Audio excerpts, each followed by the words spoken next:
안녕하세요. 쇼파를 부는 데입니다. 요즘 독감이 너무 기승을 부리고 그 독감이 참으로 그 몸을 굉장히 힘들게 하네요. 먼저는 그 독감의 증상이 고열, 40도가 넘는 고열을 나타나게 하는 특징이 있고요.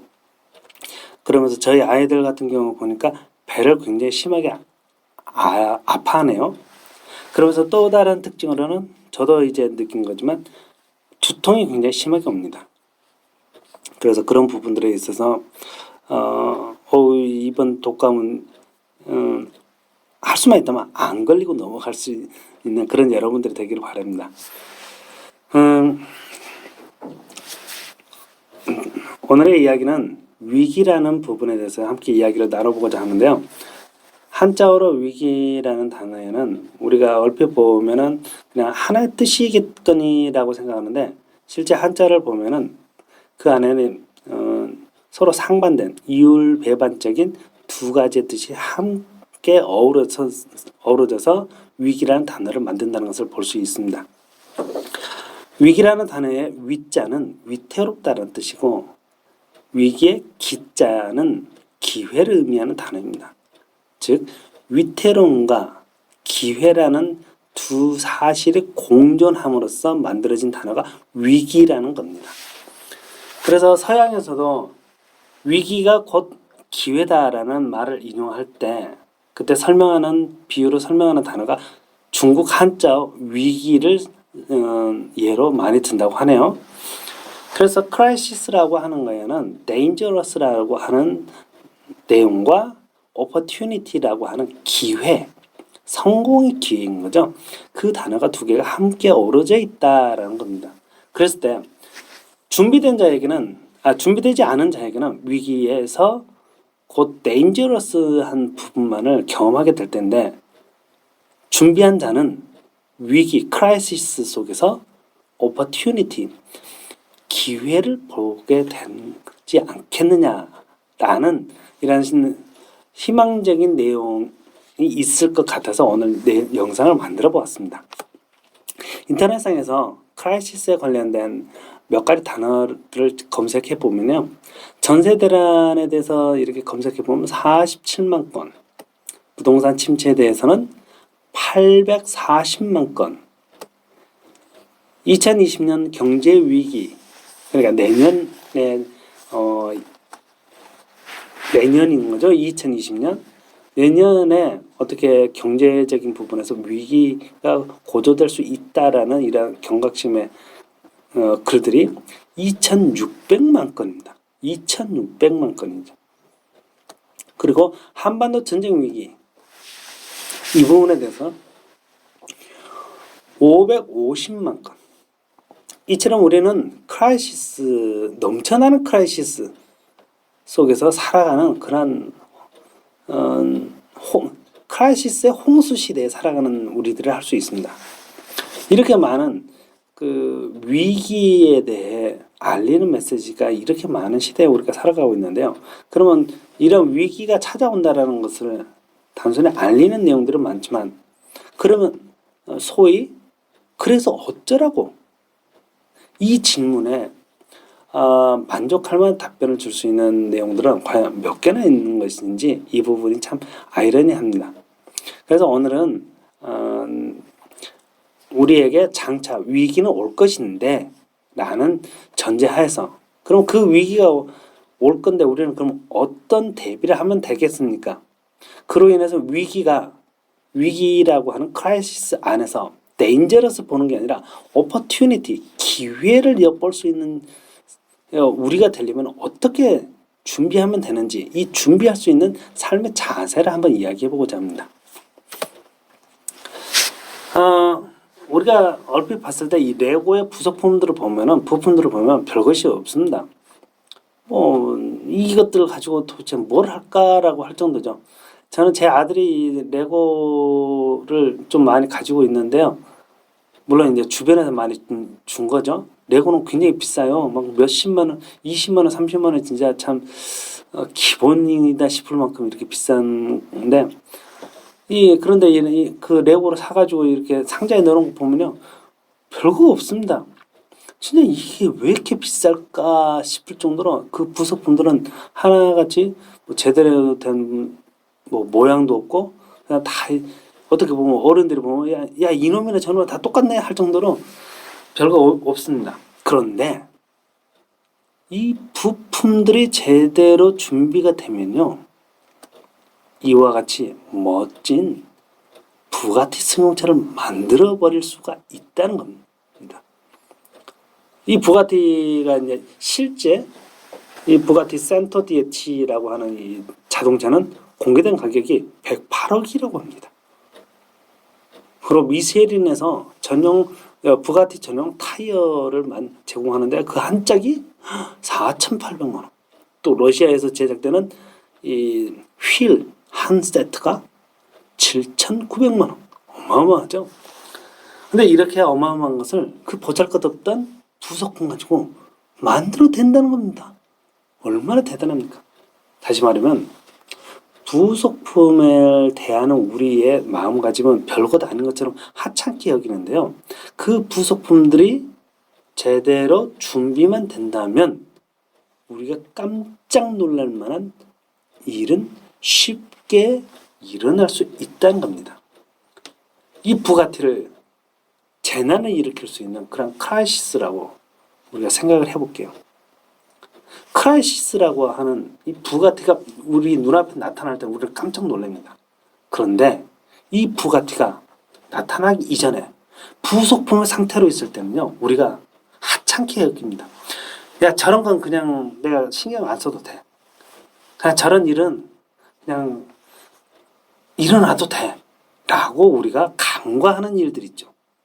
그렇지만 그런 간과했던 일들이 하나씩, 둘씩, 셋, 넷 시간이 흐르면서 준비가 되면요, 어느 순간 우리의 생활은 물론이고 우리의 삶 전체를 송두리째 앗아갈 수 있는 어마어마한 재앙으로 커질 수 있다는 겁니다.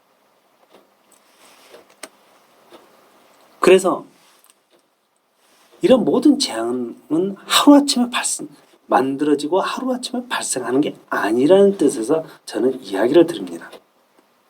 오랜 기간 동안 이 재앙이 발생할 수 있는 모든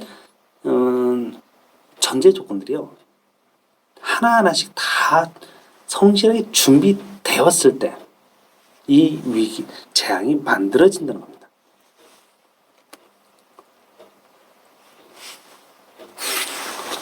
우리가 왕이 되면 얼마나 좋겠습니까? 왕이 되는 것도 굉장히 힘든 거지만 왕이 되었을 때 그 삶을 유지해 나가는 것도 쉽지 않을 거라고 봅니다. 그런데도 불구하고 우리들은 다 왕이 되려고 하죠. 여기 중국 역사에 보면은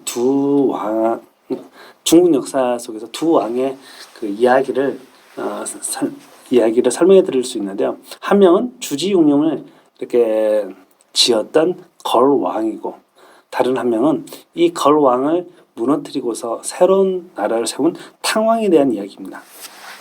먼저가 주지용령과 걸왕에 대해서 이야기를 잠시 나눠보겠습니다. 중국 고대 왕조로서 하왕조가 등장하는데요. 이 하왕조의 마지막 임금인 걸왕은 자신의 재위 중에 할 수만 있다면 이웃 종족들을 침략했습니다. 그리고서 그곳에서 각종 재물과 또 미녀들 약탈했고, 그리고 자기 백성들에게는 고혈, 다시 말하면 세금을 수탈함으로써 궁정과 누각을 크게 짓는 등 집권 기간 내내 자기 영화만을 생각하기 때문에 백성들로부터서는 원성이 하늘을 찌를 듯 했다고 합니다. 그런 중에 달기와 쌍벽을 이루는 메이라는 여인을 이 거랑이 전쟁에서 전리품으로 얻게 됩니다.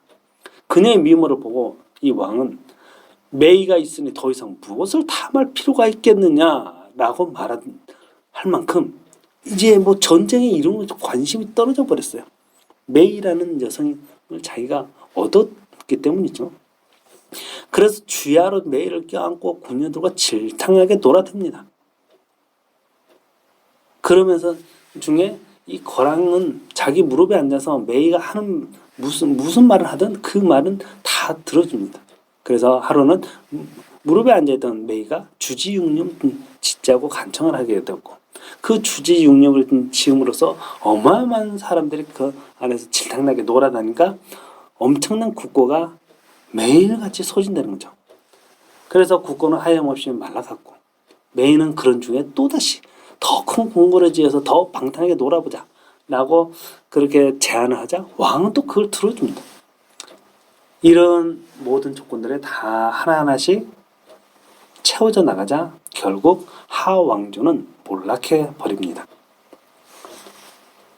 이에 비해 하왕조를 멸망시킨 탕왕은 본시 포악했던 걸왕을 대항하기 위해서 군대를 일으켰지만 그는 본시 온후하고 관대한 성품으로 백성들을 잘 다스렸다고 합니다. 개인의 호사에 여념이 없던 그런 걸왕과는 다르게 탕왕은 자기 자신을 백성을 위한 일이라면 능히 자기 자신을 희생제물로 드릴 만큼, 그래서 실제 비가 안 와서 기우제를 드려야 되는 상황에서 자기 자신을 희생제물로 바쳤던 그런 사례까지 기록되어 있습니다. 가뭄이 들어 백성들이 굶어 죽게 되었으니 어찌 바라만 보고 있을 수 있겠느냐 라고 하고는 자기 목숨을 제물 삼아서 기우제를 올렸다는 거예요. 그런데 하늘이 감동하죠. 기우제가 끝날 때쯤에 극심한 가뭄이 창궐하던 그 시기에 비가 오게 됩니다. 백성을 위해서 목숨을 바친다는 이 부분 또한 대단한 건데 하늘이 감동을 해버렸다. 백성으로서는 더할 나위 없이 이 탕왕에게서 덕을 바라보지 않을 수 없게 되겠죠. 그래서 걸왕은 좋은 기반에서 집권의 시기를 시작하게 되는데 그럼에도 불구하고 자기가 어떻게 하찮게 여겼던 모든 것들이 하나하나씩 멸망의 조건으로 채워져 나가게 됩니다. 그리고서 그 모든 자기가 하찮게 여겼지만 하나하나씩 채워져 나갔던 조건들이 어느 정도 충족이 되자 거랑에게는 멸망이 찾아오게 되었고요. 반면 거랑에 의해서 이미 멸망의 조건들이 충족해 있던 그 시대에 탕왕은 불행하게도 집권을 하게 됩니다. 그런데 탕왕은 자신에게 찾아왔던 그런 불행한 순간을 그대로 수긍하지 않습니다.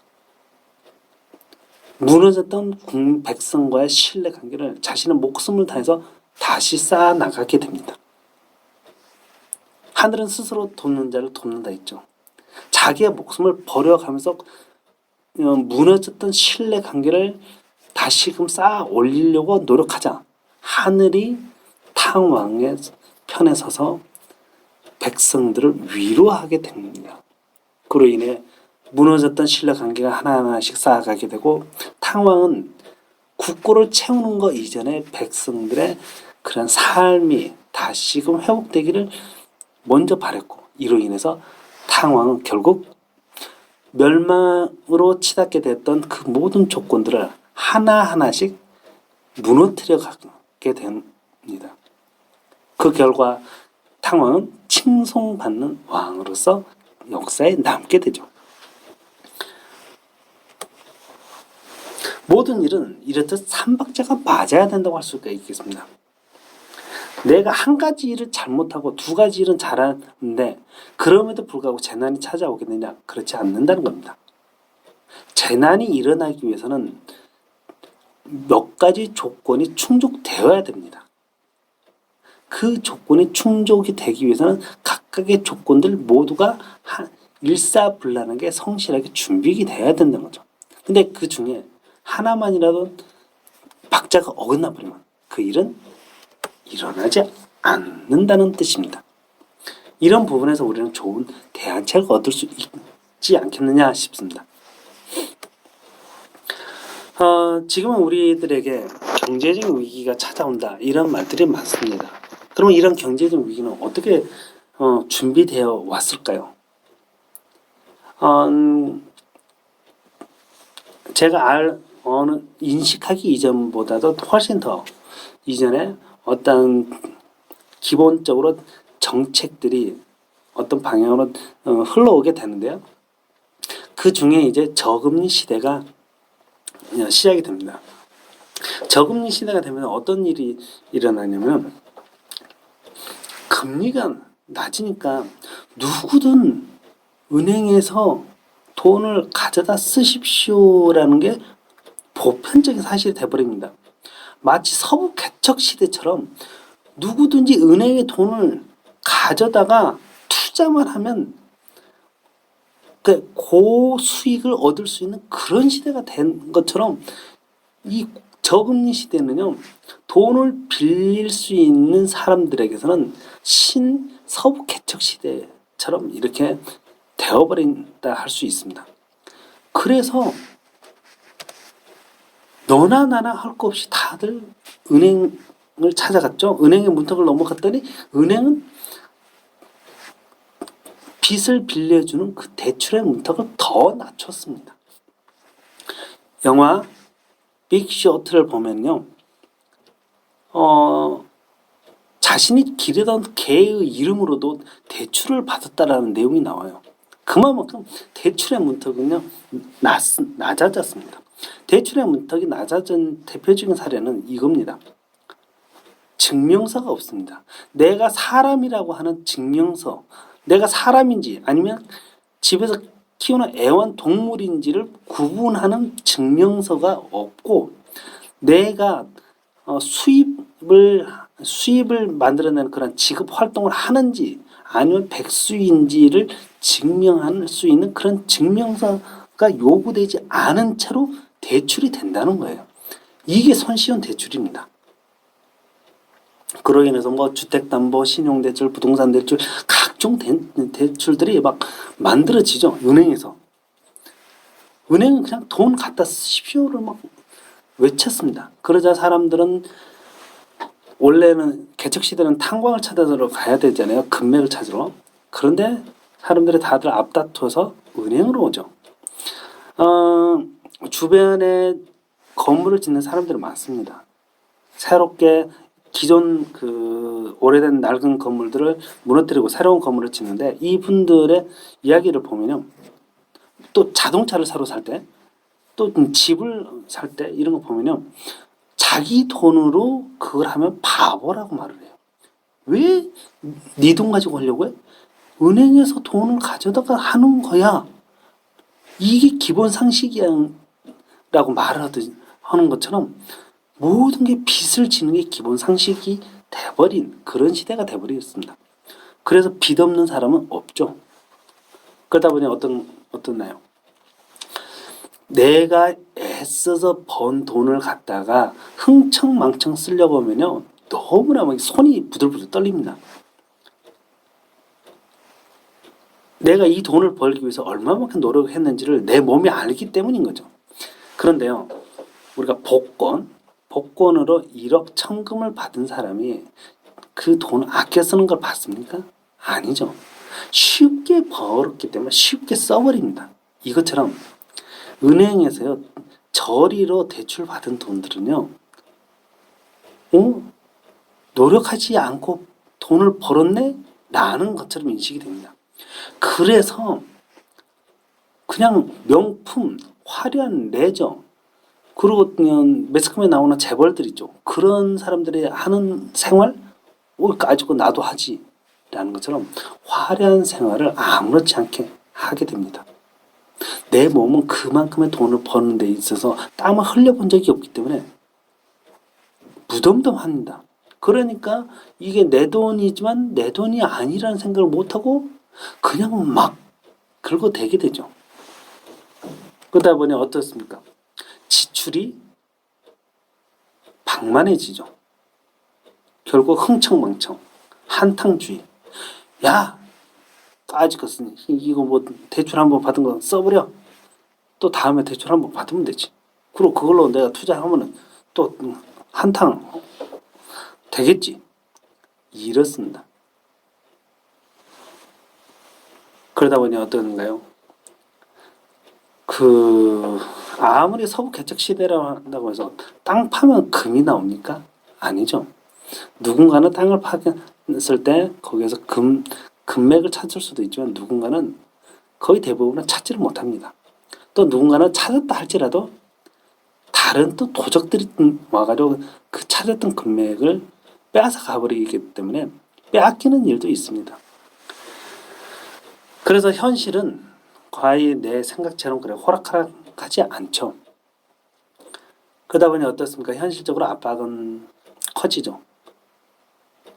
이 대출을 받게 되면은 대출의 원금과 이자, 다시 말하면 원리금을 상환하기 전까지는 내가 어떤 부담감을 느끼지 않지만 원리금을 상환해야 되는 날짜가 초일기에 도달하게 되면은 그때부터는 압박이 들어옵니다. 그래서 소위 카드 돌려막기 등을 하거나 아니면은 이도 저도 안 되면 체념해버리고 자포자기 해버리는 이런 상황들이 발생하죠. 그래서 보면은 내가 그러한 과도한 빚, 이런 빚의 구렁텅이에 빠지기 전에 이미 우리에게는 여러 단계가 있었다는 것을 알 수가 있습니다. 그런데 우리는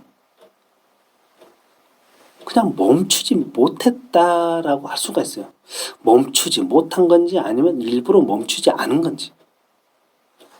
이렇듯 멈추지 못한 채로 과도한 빚이 있는 그런 구렁텅이에 빠져버린 지금 그런 상황에 되신 분들이 많습니다. 그런데 만약에 나에게 이런 상황에 빠지기 이전에 내가 멈출 수 있는 기회가 단 한 번이라도 주어진다면 이라고 한번 생각을 해볼게요. 내가 멈출 수 있다 또는 멈춘다 라는 전제 조건을 달 수 있는 기회가 주어진다면 어떻게 할까요? 소위 농부는요, 굶어 죽어도 자신이 가지고 있던 종자는 먹지 않고 베고 죽는다고 하는 말이 있습니다. 미련한 농부는요, 배고픈 자신을 위해서 종자를 사용해버립니다. 다시 말하면 종자를 배고픈 자신에게 투자해버린다고 합니다. 그렇게 해서 한 끼를 먹었어요. 그러면은 다음 끼니는 뭐가 있나요? 없죠. 그렇기 때문에 미련하다는 겁니다. 내가 오늘 죽으나, 아니 오늘 굶어 죽으나 3일 뒤에 굶어 죽으나 굶어 죽는 건 똑같다는 겁니다. 그렇기 때문에 미련한 농부는요, 굶어 죽는다는 그 결과를 바꿀 수 있는, 자기는 무엇인가를 했습니다. 그러나 자기에게 찾아오는 위기의 모습은 하나도 바뀐 게 없습니다. 그렇기 때문에 배고픈 자신을 위해서 종자를 투자하는 것은요, 자신의 삶의 하등에 도움이 되지 않는 그런 것을 알 수가 있겠습니다. 반면에 지혜로운 농부는요, 자기가 아무리 배가 고파도요, 그 종자를 먹지 않습니다. 그리고는요, 땅에다 뿌려댑니다. 그런데 아무 땅에다 뿌리면 안 되죠. 길바닥에다 뿌려도 안 되고, 자기가 성실하게 기경을 해놓고 준비를 해놓은 그 밭에다 뿌립니다. 미련한 농부는 웃겠죠. 야, 그건 한 끼라도 배불러 먹고 죽지. 아니면 네가 그렇게 뿌렸는데 밤에 뭐 새나 아니면 들짐승들 와서 먹고 못 질려고 거기다가 미련하게 뿌리니? 이렇게 말할 수 있죠. 그러나 지혜로운 농부는요, 그러한 말에 현혹되지 않고 자기가 애써서 기영해놓은 그 땅에다가, 그 밭에다가 씨를 뿌립니다. 그리고 배고픔을 참아가면서 하루 이틀 계속 그 종자를 키워나갑니다. 그렇게 키워나갔더니 어떻게 되나요? 거기에서 수확이 얻어지죠. 그 수확은 배고픈 내일을 배부를 수 있게끔 바꿔줍니다. 그래서 지혜로운 농부라는 것은요, 내일 다시 말하면 미래에 투자를 할 줄 아는 자를 지혜로운 농부라고 말합니다. 미련한 농부는 반대로 오늘에 투자를 하죠. 오늘 먹고 놀자. 내 육신이 편한 쪽에다가 투자하자. 이게 미련한 농부입니다. 그래서 오늘에 투자하는 사람의 경우 오늘에 투자하는 그런 농부에 비해 아무리 오늘이 있다 할지라도 그 지혜로운 농부는 오늘의 배부름에 투자하지 않고 오늘의 편리에 투자하지 않으며 오늘의 게으름을 위해 투자하지 않는다는 것을 알 수가 있습니다. 그리고 그가 내일의 배부름을 위해서 오늘은 능히 굶주릴 수 있다는 것을 알고 또 내일의 편리를 위해서 오늘은 힘겨운 일을 할 수 있다는 것을 아는 자입니다. 그리고 내일의 안위를 위해 오늘은 부지런히 일을 할 수 있겠다라고 여기는 그런 삶을 사는 자입니다. 제가 아는 성경에는 이런 말이 있습니다. 노아의 때, 노아의 홍수, 대홍수라는 사건은 잘 알죠. 영화에서도 방영이 됐기 때문에 아마 잘 아실 거라고 봅니다. 노아의 대홍수 때 인류의 멸망이 온 거죠. 근데 노아의 홍수가 어떻게 보면 두 가지 결과를 만들어냅니다. 준비된 자에게는 멸망이었지만 준비되지 않은 자에게는 멸망이었지만 준비한 자에게는요 새로운 시대로의 나아갈 수 있는 기회를 제공하게 됩니다. 그래서 성경에 나와 있는 노아의 때 이 부분은 준비된 자와 준비되지 않은 자 이 두 부류에게 전하는 메시지라고 할 수 있겠습니다. 그래서 노아의 때와 같이 인자의 임함도 그러하리라. 성경을 믿는 사람들에게는 노아의 때와 같은 시기가 다시 한번 일어날 것이다 이렇게 이야기합니다. 물론 홍수는 아니지만 대홍수 때 있었던 것처럼 준비된 자와 준비되지 않은 자에게 멸망과 또는 새로운 세계로 나아갈 수 있는 기회가 동시에 제공되는 어떤 크나큰 변혁이 일어난다는 거죠. 근데 거기에서 그 멸망에 이르는 사람들의 모습을 어떻게 묘사하고 있냐면요. 먹고 마시고 장가가고 시집가고 이런 일을 한다는 거예요. 이런 일이 어떤 걸까요?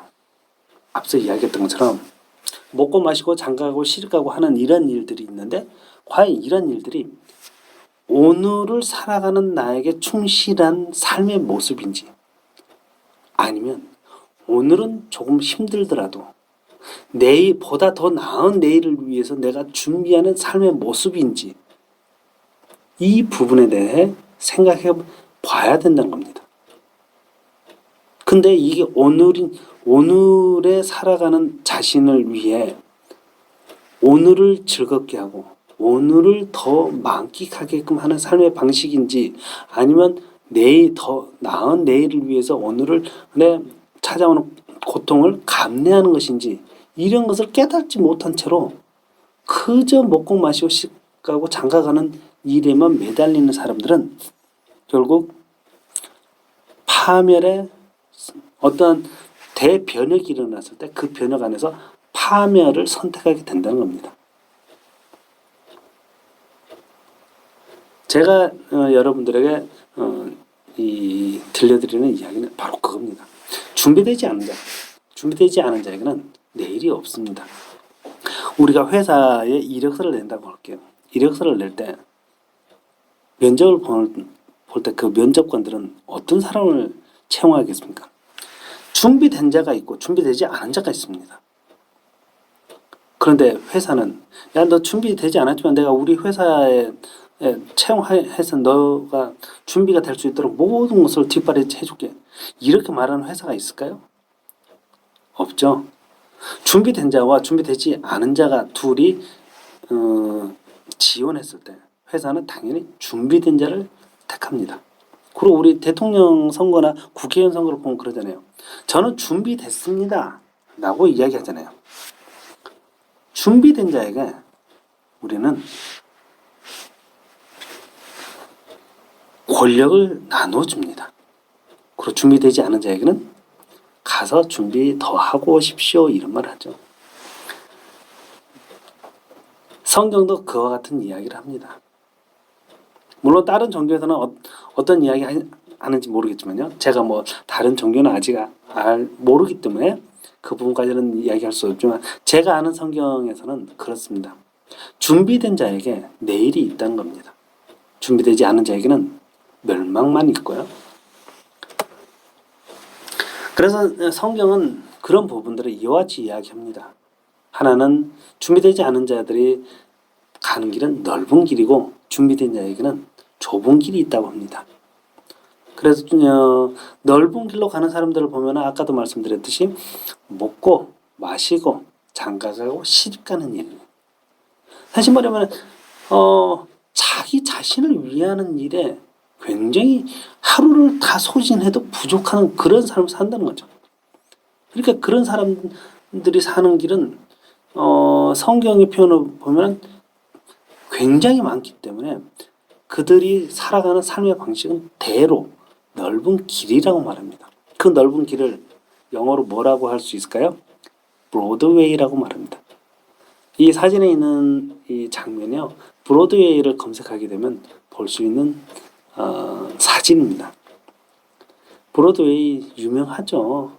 그런데 왜 브로드웨이가 이렇게 유명할까요? 브로드웨이를 생각하면 사람들이 어느 누구든 저 안에서 내가 배려를 해야지. 내가 누군가를 위해서 용서를 해야지.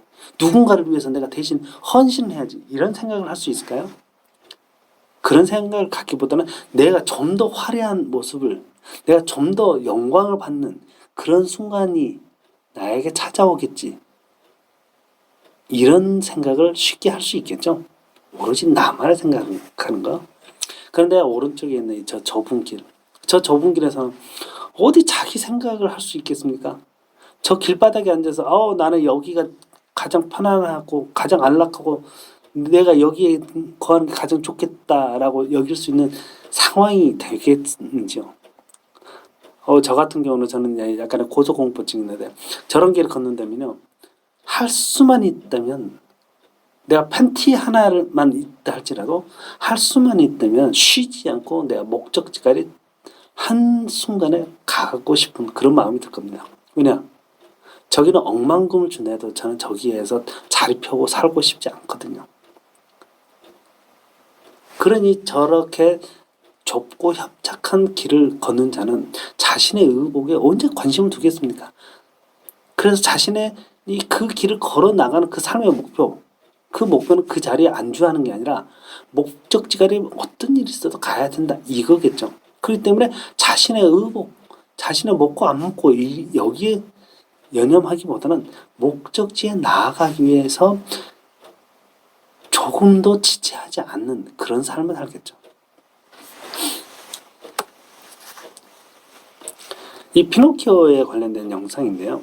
이 피노키오에 관련된 영상은 우리가 어찌 보면 어린아이들에게 그냥 재미있는 그런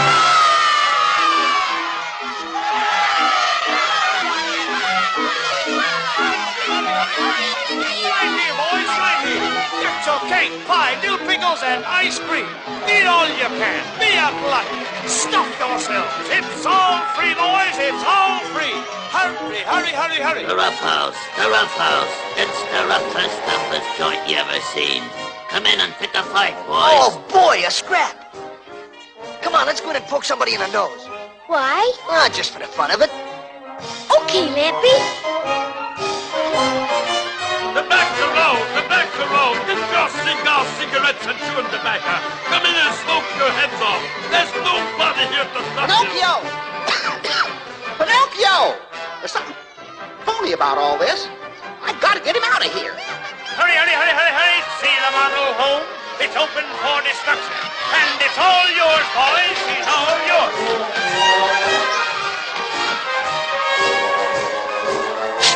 What'd I tell you? Ain't this a swell joint? Yeah, being bad's a lot of fun, ain't it? Yeah, huh? Get a load of that stained glass window.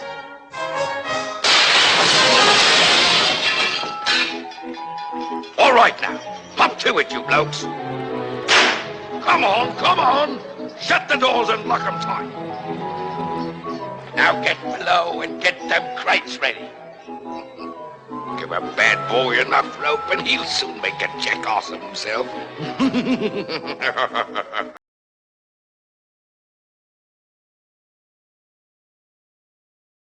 어찌 보면 어린 아이들에게 그냥 재미있는 그러한 것을 들려주는 이야기이지 않겠느냐라고 생각할 수 있겠는데, 실상 이 피노키오라는 내용을 잘 보면 굉장히 철학적인 걸 알 수가 있겠습니다. 어린 아이들에게, 영상 속에 있는 것처럼 어린 아이들에게요, 너희들의 행동을 제재할 수 있는 어른은 없어. 그런 곳으로 너희를 데려갈 거야. 그리고 너희들이 하고 싶은 대로 다 해. 너희들의 마음이 원하는 대로 해. 이건 양심의 마음 아니에요. 양심의 마음과 자기가 방탕하게, 아니면 어떤 자기 마음대로 방종의 모습을 보일 수 있는 그런 마음과 다른 겁니다. 양심과 방종의 마음은 다른 거예요. 그래서 이 피노키오의 이 모습을 보면 방종을 일삼을 수 있는 그러한 환경으로 아이들을 데려와 버립니다. 그러면서 마음대로 먹어. 심지어 영상 속에 담배도 나오죠. 너희 하고 싶은 거 마음대로 해. 제재할 사람 없어. 파괴하고 싶은 거 마음대로 두들겨 깨. 그렇게 합니다. 그랬더니 아이들은 환장하죠. 더 이상 어느 누군가 자기를 제재할 수 있겠습니까? 없죠. 그러니까 방종입니다. 자신의 마음이 어떠한 최소한의 규칙 안에서 그 마음이 자유를 누리게 되면은 이건 아름다운 자유가 되는데, 최소한의 규칙마저도 없애버린 상황에서 자유를 주장해버리면 이건 방종이 됩니다. 그랬더니 그 아이들은 피노키오 영상처럼 그 아이들은 당나귀가 되죠. 그리고 당나귀가 된 아이들은 파멸의 길로 들어간다라는 게 피노키오가 우리에게 들려주는 철학적인 메시지입니다. 그게 우리들에게 있어서 어떤 미래를 준비하면 되는지에 대해 알려주는 좋은 교훈이라 할 수 있겠는데요. 저금리 시대, 손쉬운 대출, 그리고 화려한 생활, 방만한 지출, 그리고 나서 과도한 빚, 이런 모든 순차적인 과정들 속에서 우리는 과연 어떻게 살아왔을까요?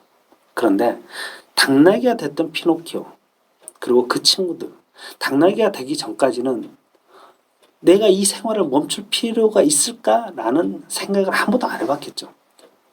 상식적으로, 아니 내가 이렇게 살아도 돼? 내가 이렇게 살 수 있는 어떤 특권이 있을까? 라는 상식적인 질문도 안 해봤습니다. 그저 흘러가는 대로 살았습니다. 그러나 그들이 당나귀가 되고 나서, 그리고서 현실의 어려움이 임하고 나자 그 어려움을 느끼면서 이들은 그런 생각을 했겠죠. 내가 이 상황에 되기까지 그 전에 멈출 수 있었다면 이라는 희망을 갖고자 하는 그런 말을 하지 않았겠습니까? 그래서 우리 모두에게는 그 멈출 수 있는 기회가 있느냐 없느냐, 이게 우리에게 희망인 것이지, 멈췄다 안 멈췄다 이게 희망은 아니라고 봅니다. 자, 우리에게 멈출 수 있다면, 그리고 우리가 멈춘다면 우리는 어떻게 해야 될까요? 이 부분에 대해서 한번 생각해 보기 바랍니다. 우리가 저지할 수 있는 부분에서, 그러니까 멸망으로 치달을 때 그때 필요한 모든 조건들이 있겠죠. 근데 이 조건들을 우리가 충족시키지 않는다면, 즉 3박자를 정확하게 맞춰야 되는데 한쪽에서 박자가 어긋나 버린다면, 의도적으로 우리가 어긋나게 하는 거죠. 그렇게 되면은 우리가 전체를 바꾸지는 않아도 됩니다. 단 하나의 부분만 우리가 어긋나게 해버리는 겁니다. 그로 인해서 우리가 어떤 부분을 어긋나게 해야 될까요?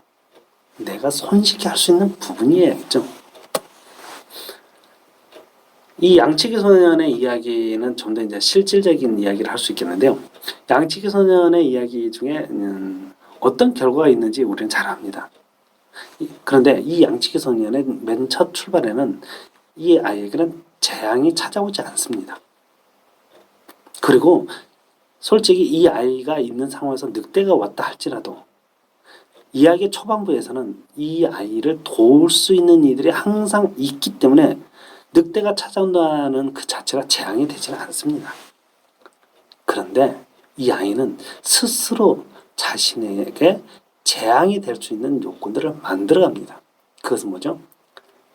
자기는 가장 근본된 상식, 거짓을 말하면 안 됩니다. 그것으로 인해서 자신을 도와줄 수 있는 어른들과 자신 사이의 신뢰관계를 무너뜨려 버리거든요. 이것은 자기가 만들어 나간 겁니다. 왜냐? 재미있잖아요. 삶이 무료하니까 그 무료움을 달래기 위해서 상식을 벗어나 버리는 일을 서슴지 않고 하게 됩니다. 그 결과 어떻게 되죠? 자신에게 도움을 줄 수 있는 이와 자기 사이에 있던 신뢰관계가 끊어집니다.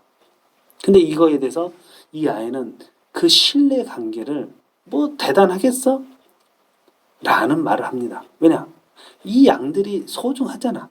그러니까 저 사람들은 나하고 신뢰관계는 아닐지라도 이 양이 소중하기 때문에 저 사람들은 이 양을 생각해서 다시 오겠지 라고 생각한 거죠. 그런데 막상 늑대가 찾아오자 어떻게 되죠? 무너진 신뢰관계는 이 아이가 외치는 메아리에 더 이상 반응하지 않는 그런 사람들을 만들게 됩니다. 능히 재앙이 될 수 없는 상황을 재앙으로 만들어버리죠.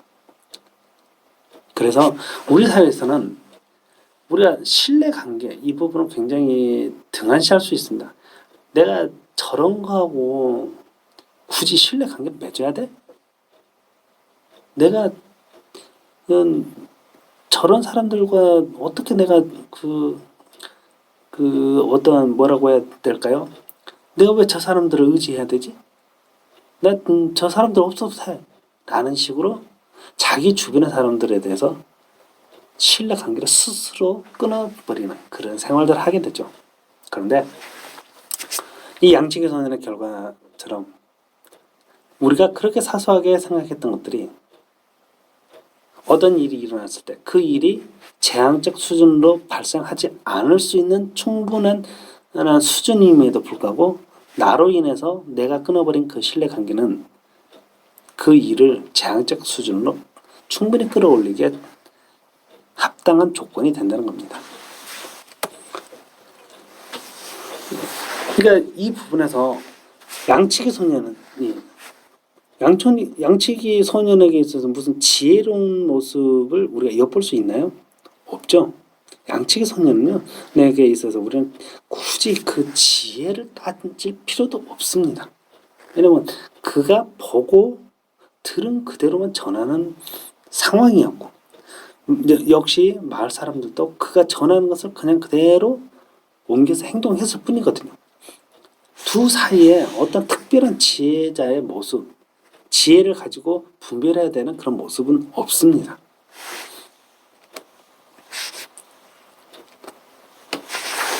그러니까 장차 일어날 일에 대해 우리가 어떤 메시지를 전하는 부분에 있어서는 솔직히 지혜는 필요치 않습니다. 그냥 보고 들은 그대로 전하기만 하면 되는 겁니다. 그리고 그거에 들었을 때도 마찬가지입니다. 근데 우리가 이제 이 부분에서 그런 것들이 있었을 때 그러면 위기가 온다고 하죠. 그럼 그 위기를 어떻게 벗어나야겠느냐 하는 이 해결책 부분에서는 지혜가 필요합니다. 다시 보면은 그 아이가 재미를 위해서 신뢰관계를 무너뜨린 일을 서슴지 않고 행하는 거, 이런 부분에 대해서는 솔직히 지혜가 아닙니다. 지혜자가 없어도 그냥 그걸 바라볼 수 있어요. 그리고 그렇게 말하는 아이도 지혜가 굳이 필요치도 않고요. 그런데 그 행동이 옳다 그르다라고 훈계할 수 있는 이 부분은 지혜인 거죠. 너가 만약에 그렇게 된다면 너에게 어떤 사건이 일어났을 때 그게 재앙의 수준이 되지 않고 삶의 사소한 일상 다반사로 끝나려면은 너는 그 행동을 고쳐야 돼. 라는 훈계를 할 수 있는 이 부분이 지혜입니다. 그 지혜가 있는 자는요, 재앙을 일상의 다반사격으로 수준을 낮출 수가 있습니다. 그러나 지혜가 없다면요, 일상의 다반사가 재앙으로 다가오게 된다고 합니다. 그래서 우리는 이런 부분들이 각자 필요한 부분이라고 생각합니다. 가정에서, 회사에서, 그리고 우리가 주변에 살아가는 중에 맺어야 될 모든 인간관계에서. 그럼 가정에서는 어떤 부분에서 우리가 이러한 신뢰적인 부분을 예의주시하면서 그 부분의 고리를 놓지 않기 위해 노력해야 할까요? 모든 가정의 환경, 그 다음에 그러한 어떤 조건들은 다 다르기 때문에 제가 여러분들에게 드릴 수 있는 이야기는 약간의 이제 상투적인, 어떻게 보면 원론적인 그런 이야기만 될 수 있는데요. 이 부분에 대해서 각자 지혜를 어떻게 도모해야 되는지는 여러분 스스로가 더 잘 아실 거라고 봅니다. 남편은 아내를 사랑하고 아내는 남편을 위해서 헌신해야 됩니다. 그러니까 남편을 통해서 아내가 사랑을 받는다는 것을 알게 될 때요, 남편은 아내를 위해서 헌신할 수가 있습니다. 근데 남편한테서 자기는 사랑을 받지 않는다 라고 여기면요, 아내는 남편을 위해서 어떤 일도 하는 걸 싫어하게 되죠. 그리고 자녀도 마찬가지입니다. 부모에게서 사랑을 받는다는 걸 아는 자녀는요, 자기가 하는 행동 하나에 대해서 책임감 있게 잘하게 됩니다. 그런데 부모가 자기를 사랑하지 않는다는 걸 알잖아요. 그러면 하나의 행동을 할 때마다 그 사회의 규범에서 벗어나는 일탈의 행동을 서슴지 않게 행하게 됩니다. 왜냐하면 부모의 모습을 통해서 사회 전반적인 것을 보게 되기 때문이죠. 부모가 나를 지켜주지 않아. 그러니까 부모가 부모로서 역할을 다하지 못하기 때문에 나에게는 부모는 가치가 없어. 따라서 이런 부모를 두고 있던 사회조차도 나에게는 가치가 없어. 그러니 사회 너가 가지고 있는 규칙은 나에게 하등의 필요가 없기 때문에 나는 너의 규칙을 지킬 필요가 없는 거야. 라고 하고는 그러한 부모를 허락해준 이 사회에 대해서 반감을 갖게 됩니다. 그리고 모든 것은 부모가 그리고 남편이 능히 사랑해야 될 그 존재를 사랑하느냐 사랑하지 않느냐에서 비롯될 수가 있죠. 그러니까 남편은 또는 부모는 사랑해야 될 자를 어떻게 사랑해야 되는지 그때 자신이 가지고 있는 지혜를 짜내야 할 것입니다.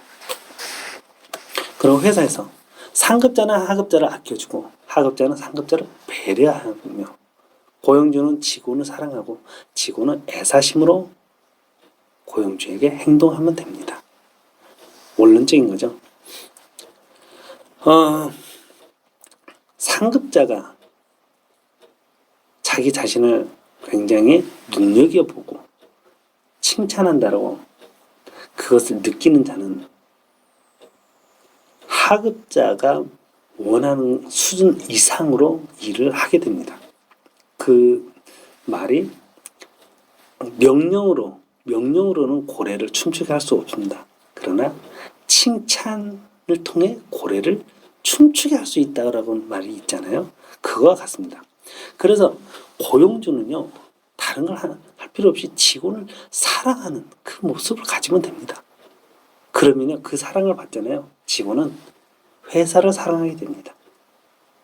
그래서 회사를 사랑하게 되면요, 우리가 사랑하는 관계에서 첫사랑에 빠질 때 남자들의 그 무모한 모습 잘 알잖아요.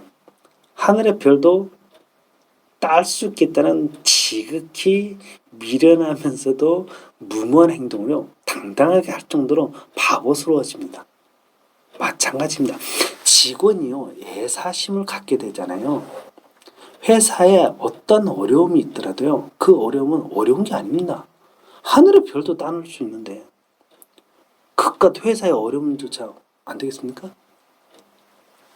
제가 회사 다니면서 그러니까 저는 기술개발직 연구원이었는데 해당 분야의 그 전문가들이 이 기술 개발은 안 됩니다라고 했던 것을 저는 그 안 된다고 했던 것을 저는 몇 달 만에 성공시켜버렸습니다. 애사심은요 불가능을 가능케 합니다. 그렇기 때문에 고용주가 직원을 사랑해야 되는 부분에서 어떻게 사랑을 할 수 있는지 이 부분을 자신의 머리를 쥐어짜면서라도 관해내야 된다고 저는 생각합니다. 그럴 때 직원은요 애사심을 갖게 됩니다. 계약 기간 끝나면은 봉급 더 주기 싫으니까 빨리 정년 퇴직을 시키고 그리고 뭐 돈 적게 주는 그런 신입사원들을 빨리 뽑아야지 이럴 생각을 하지 마시고 아니 물건 더 잘 팔아서 매출을 올리면 되잖아요. 왜 직원들 봉급 올라간다는 걸 걱정합니까? 내가 매출을 더 늘리면 되는데 베테랑이 있으면요 일당백에 베테랑이 있으면요 오히려 매출이 늘면서 봉급이 올라가봐야 그게 얼마나 올라가겠습니까? 매출이 늘어나는 폭이 더 큰데요. 그렇기 때문에 미련한 고용주는요 베테랑급의 애사심을 충분히 갖출 수 있는 그런 직원들을 두려고 하기보다는 애사심이 없는 서투른 직원들을 두는 것을 더 선호합니다. 그런 회사는 뭐 얼마 안 가서 망하겠죠. 그 다음에 인간관계도 뻔합니다. 우리가 이미 다 알고 있는 내용들이죠. 남을 먼저 배려하고 남을 먼저 용서하며 남을 먼저 칭찬할 때 결국엔 이게 시간이 좀 흐르겠죠. 결국엔 남들이 나를 인정하게 됩니다. 내가 스스로 나 자신을 나는 대단해, 나는 배려를 충분히 하고 나는 칭찬받을 존재야 라고 말해봤자 사람들은 인정하지 않습니다. 네 말을 뭘로 알아? 네 말을 어떻게 믿을 수 있지? 이렇습니다. 그런데요 사람들이 당신은 믿을만해, 당신은 칭찬받을 만해, 당신의 행동은 모두를 배려하고 있어 라고 인정해버리잖아요. 나는 한마디도 안 했는데 사람들이 인정을 해요. 그러면 나는 스스로 나를 위해서 어떤 말도 스스로 하지 않았지만 나는 높아져 버립니다. 사람들로부터서 신뢰할 수 있는 그런 충분한 가치 있는 사람이 되어버린다는 거죠. 그렇기 때문에 내가 높아지기 위해서 나를 챙기는 게 아니라 내가 높아지고 싶다면 다른 사람을 먼저 챙겨줘야 합니다. 근데 이제 각종 매스컴들은 이제 드라마나 영화 같은 것을 만들 때 그러죠. 그렇게 살면 찌질해. 그리고 사회에서 도태돼. 라는 식으로 그 내용들을 만듭니다. 참 우습죠. 내가 나를 위해서 살지 않고 다른 타인을 위해서 산다면은 그것은 굉장히 부적절한 존재로서 사회에서 도태되고 말 것이다. 그러니 그렇게 살지 말아라 라고 매스컴들이 이야기한다는 겁니다. 그런데 또 희한해요. 그럼에도 불구하고 매스컴은요 최근 매스컴들은 이 히어로물들을 지극히 많이 쏟아내고 있습니다. 다시 말하면 히어로의 등장을 예견한다고 할까요? 저는 일본의 애니메이션을 굉장히 좋아하는 편인데 그 이유는 어떤 현란한 다른 것이 있는 게 아니라 그 안에는 어떤 철학적 메시지가 많이 있기 때문에 저는 일본의 애니메이션을 좋아하거든요. 그런데 일본의 애니메이션을 보면은 약간 공통적인 게 뭐냐면은 일본의 애니메이션에서는 동료에 대한 우정을 굉장히 중시합니다. 다시 말하면 동료가 어려움에 처해 있잖아요. 그러면 일본은 대의를 위해서 어려움에 처해 있는 동료를 대의를 위해서 구출하지 않는 것에 대해 굉장히 당연시 여기는 그런 사회입니다. 그래서 사람을 하나의 부속품으로 여기죠. 그게 가미가제 아닙니까? 일본의 승리를 위해서 야, 너희들은 비행기 몰고 가서 그냥 자폭해. 아니 자폭을 시키는 사람은 좋죠. 뭐 내가 죽나요? 내가 고통을 당하는 것도 아닌데. 근데 자폭을 해야 되는 그 당사자들의 입장에서는 어떻습니까? 내가 죽어서 없어지는 상황에서 내 나라가 부강해진다? 그게 과연 무슨 의미가 있을까? 라는 질문부터서 크게 들어가서 터지고 이렇게 하는 모든 것들의 공포감, 밀려오는 공포감을 어느 누구 하나 알아주지 않는다는 거예요. 그냥 일본은 그렇습니다. 그렇기 때문에 사무라이 정신이라는 게 뭐냐면 사무라이는 칼을 만들죠. 그러면 그 칼이 전쟁에서 실전에서 사용되는 무기잖아요. 그렇기 때문에 실전에서 사용되는 무기라는 것은 사람을 향해서 이렇게 사용된다는 것을 말하죠. 그러면은 어떤 그 대장장이가 칼을 만들게 되고 그 칼을 사무라이한테 건네주면 이 사무라이는 이 칼이 얼마나만큼 잘 되는지를 직접 실험을 해봐야 됩니다. 그러기 위해서 그 칼을 들고 농가를 향해 지나가는데 지나가는 중에 자기가 그냥 대상을 아무나 잡는 거예요. 그래서 그냥 지나가는 농민에게 대고 칼을 휘두릅니다. 그로 인해서 칼이 잘 되네? 안 되네? 이걸 그냥 판단할 뿐이에요. 그렇기 때문에 일본 사람들은요, 한국 식민지 시대, 그 다음에 그 만주 사변 때, 뭐, 일본 사람들이 한국 사람이나 중국 사람들을 상대로 마루타 실험을 했다고 했죠. 7.3.1 부대에서. 그 마루타라는 개념이 한국 국민과 중국 국민을 향해서 고안된 단어가 아니라 그들 자체가 그냥 가지고 있는 그런 단어라는 것을 저는 깨닫게 됐어요. 자기네들 스스로가 사무라이가 되면요, 그냥 농가에 내려가서 그 칼이 잘 드는지 안 드는지 우리가 소위 이제 그 집을 모아놓고 이 실제 진검을 휘두르는 것을 하지 않습니까? 근데 그때 당시에는 그냥 사람을 놓고 그냥 테스트를 하는 겁니다. 그러니까 농민들은 사무라이가 지나가면요, 자연적으로 고개가 숙여집니다. 왜냐, 사무라이에게 감정적으로 걸리면 안 되니까. 그래서 일본 사람들이 인사 잘하는 사람이라는 평가를 저는 받는다고 그렇게 생각해요.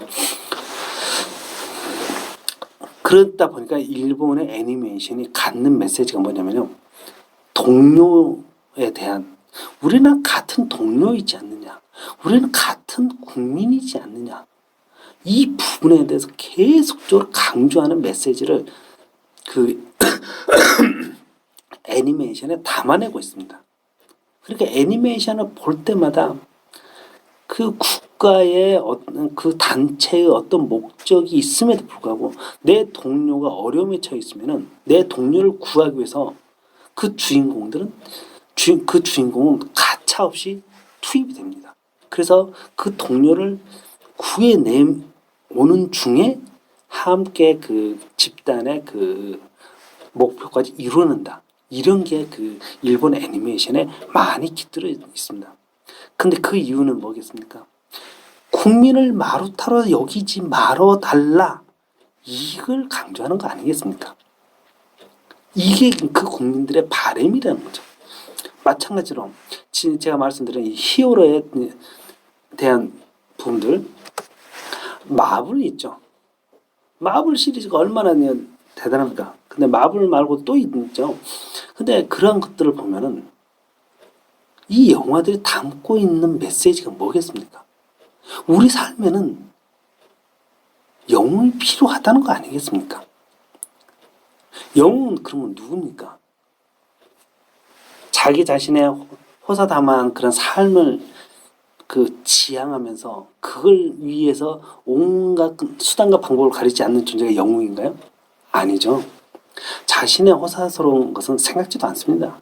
그렇기 때문에 대신 막 얻어 터지고 땅바닥에 굴러다니고 그 더러운 것을 막 몸이 막 나뒹구는 이런 것을 개의치 않으면서 힘없고 연약한 자들을 지키기 위해 자기가 대신 악한 존재와 싸울 수 있는 그런 존재를 우리는 영웅이라고 합니다. 근데 우리가 그런 말이 있죠.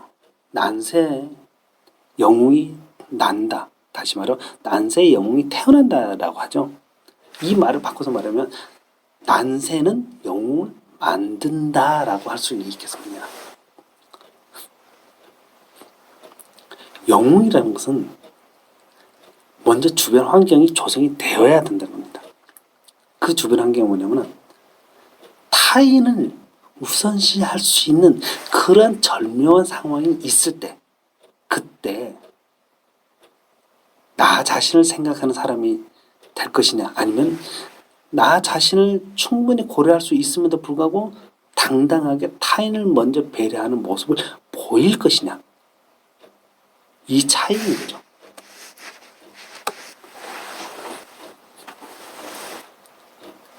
내가 남편으로서 당연한 권리를 챙겨야 되는 상황임에도 불구하고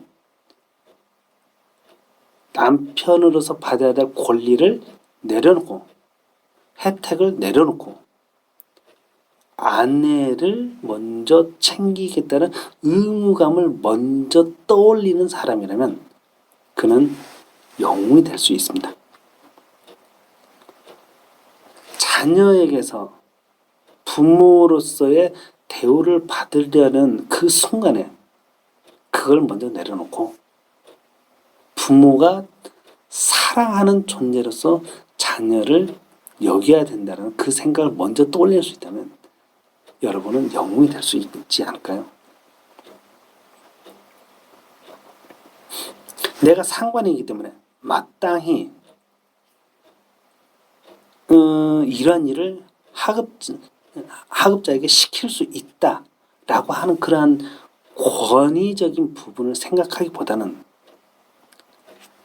하급자를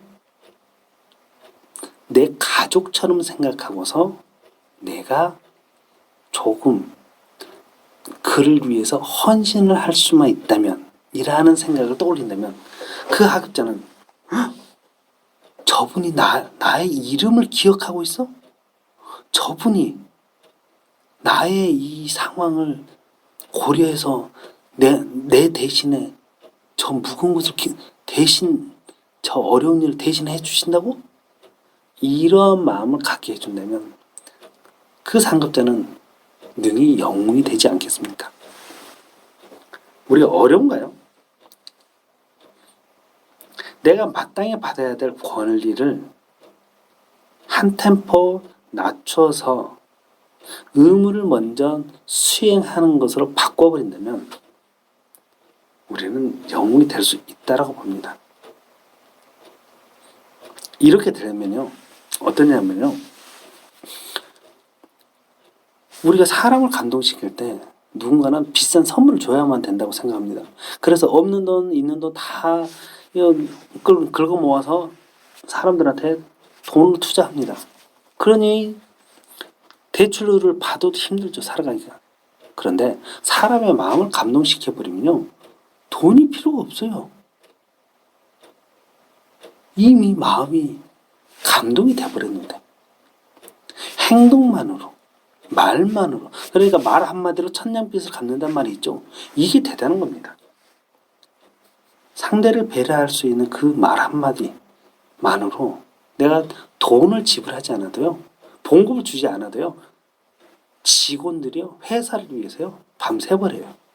돈을 주지 않는데도. 왜냐? 상급자가 하급자를 사랑한다는 것을 하급자가 알아버렸기 때문이죠. 근데 그것을 꼭 내가 봉급 많이 올려줘야 되니까 쟤네들을 잘라야지. 이런 생각을 하고 있으면요. 직원들은요. 아, 사장이 나를 부속품, 기계 부품처럼 생각하는구나. 감정이 없구나. 나도 저 사람에 대해서 감정을 느낄 필요가 없구나라고 생각하죠. 그래서 회사가 어려울 때요. 아, 그러면은 다른 데로 가야지. 당연히 그렇게 생각하죠. 우리 관계는 그렇습니다. 우리가 신뢰적인 부분을 굉장히 하찮게 여기는 부분이 있는데요. 신뢰는요. 크라이시스를 오퍼튜니티, 기회로 만들 수 있는 가장 절호의 조건이라고 할 수 있겠습니다. 대단한 게 아니죠.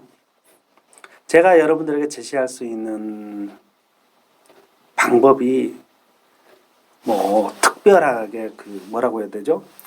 고학력이 필요하거나 아니면은 굉장한 힘이 필요하거나 아니면 뭐 민첩성이 필요하다거나 무슨 뭐 재벌과 같은 그런 돈이 필요하다거나 이런다면 제가 할 말이 없죠. 그냥 거기는 저도 포함이 안 되니까요. 그런데 성경을 믿는 저로서는 이렇습니다. 성경에는요 이런 게 나와요. 하나님의 자녀가 되는 특권이라는 게 주어지는데 그건 어떤 사람에게 주어지냐면요. 예수님이 구원자라는 것을 믿기만 하면입니다. 그러니까 남녀노소, 나이하고도 상관없고 힘하고도 상관없고 학력과도 무관하게 그 사실을 믿기만 하면 누구나에게 하나님의 자녀가 되는 권세가 주어진다. 이런 구절이 있습니다. 그런 것처럼 제가 여러분들에게 드리는 말씀은 그겁니다. 우리가 신뢰관계를 쌓아가는 것은요.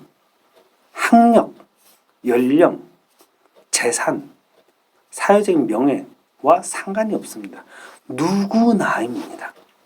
자기 주변에 있는 사람들과 누구나 한 번이라도 그 신뢰에 대해서 소중하게 여길 수만 있다면은 누구나 그 신뢰관계를 가치 있게 만들어갈 수 있다는 거죠. 그렇게 신뢰관계가 가치를 갖게 되면은 그 사람에게 찾아오는 모든 어려움은요 어려움이 아닙니다. 백지장도 맞들면 낫다는 말이 있죠. 근데 어떡하죠? 그 백지장이 고액의 빚을 담보로 삼고 있는 차용증이라면요. 그 차용증을 누군가가 대신 들어준다면 얼마나 가볍겠습니까? 우리는 그 말 한마디로 천냥빚을 갚을 수 있다라는 그 부분을 지식적으로는 아는데 실제 삶에서는 굉장히 그걸 하찮게 여기는 경향이 있습니다. 저는 오늘 하루도 여러분들이 내 입술의 말을 하찮게 여기지 말고요. 귀하게 여겨보시길 바랍니다. 내가 내 입술의 말을 귀하게 여기지 않는데 어느 누가 내 입술의 말을 귀하게 귀담아 들으려고 하겠습니까? 나조차도 내 입술의 말을 귀하게 여겨보십시오. 그러면요. 다른 사람도 여러분들의 말을 귀하게 귀담아 들으려고 할 것입니다. 그러니 내 입술에 하는 말을 한마디를 하더라도 그냥 뭐라고 해야 되죠? 가벼이 혀를 놀리기보다는 신중하게 생각해서 칭찬하는 말을 주로 한번 해보시기 바랍니다. 다른 사람을 칭찬해보라는 거예요. 아니 고래도 칭찬을 하면 춤을 춘다는데 인간의 말을 알아듣지 못하는 그 고래조차도요. 내가 칭찬을 하자 춤을 춘다라고 하지 않습니까? 그럼 내 말을 알아듣는 존재는 춤만 추겠습니까? 내가 갚아야 될 천냥빚을요. 그는 흡족하게 웃으면서 안 갚아도 돼 라고 하는 그런 순간이 올 거라는 거죠. 그러니 어디 그 사람에게 재앙이 위기가 데인저러스한 상황으로만 치닫게 되겠습니까? 그는 위기 속에서 상대의 마음을 헤아려 줄 수 있는 말 한마디로 위기를 오퍼튜니티, 인생의 새로운 전환점으로 만드는 기회의 순간으로 바꿔버리겠죠. 저는 그런 가운데서 오늘의 여러분들이 그리고 또 여러분들과 제가 그렇게 되기를 바라는 뜻에서 오늘의 영상을 여기서 마치고자 합니다. 그러면은 오늘 하루 값진 여러분의 입술이 되기를 축복하고, 여러분의 입술을 통해서 여러분의 주변 분들이 많은 힘을 얻을 수 있는 그런 하루가 될 수 있기를 바랍니다. 그렇게 여러분들이 입술을 통해서 좋은 씨앗을 뿌려보십시오. 그 입술로 자기 자신의 그 굶주린 배를 채우려고 하지 마시고, 그 입술에 있는 씨앗, 종자를 자신을 위해 쓰지 말고 타인을 위해서 뿌려보십시오. 그러면은 그렇게 뿌려진 씨앗들이 좋은 열매가 되어 여러분들을 능히 존경받을 수 있는 인물로 그렇게 올려줄 것이라고 저는 믿습니다. 그런 여러분들이, 그리고 그런 하루가 되시기를 바라면서 오늘의 영상을 마치도록 하겠습니다. 감사합니다.